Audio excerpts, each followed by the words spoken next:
Samantala, nilinaw po ni Davao City Mayor Rodrigo Duterte na wala pa silang napag-usapan ni Senador Alan Peter Cayetano kaugnay po sa pagtakbo sa 2016 national elections. Ayon po kay Duterte, nananatili ang kanyang desisyon na hindi siya tatakbo sa pagkapangulo sa darating na halalan. Ang ulat mula kay Peng Alinio ng Radyo ng Bayan Davao. Muling iginiit ni Davao City Mayor Rodrigo Duterte na hindi ito tatakbo pagkapangulo sa darating na halalan 2016. Ito ay muling naungkat nang dumating si Senador Alan Peter Cayetano sa Davao City Martes ng tanghali sa isang hotel sa Davao at inihayag sa lahat ng mga miyembro ng media, national man at lokal na tatakbo itong Vice Presidente sa darating na eleksyon.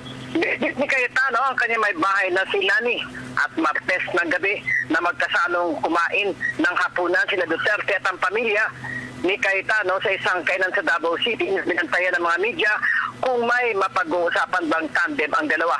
Di ko naman ang nagkakalang hiyahayag na ni Duterte na tatakbo ito sa halalan kasama si Cayetano dahil marihing pinabulaanan nito na hindi siya tatakbo kahit na may isinagawang pagtitipon-tipon sa Quirino Grandstand noong Sabado na pagkikayat dito na tumakbo hanggang matapos ang hapunan ng mga Cayetano at Duterte kasama si Senador Pia Cayetano ay wala umano na pag-usapan ang dalawa para mag-tandem sa 2016 election.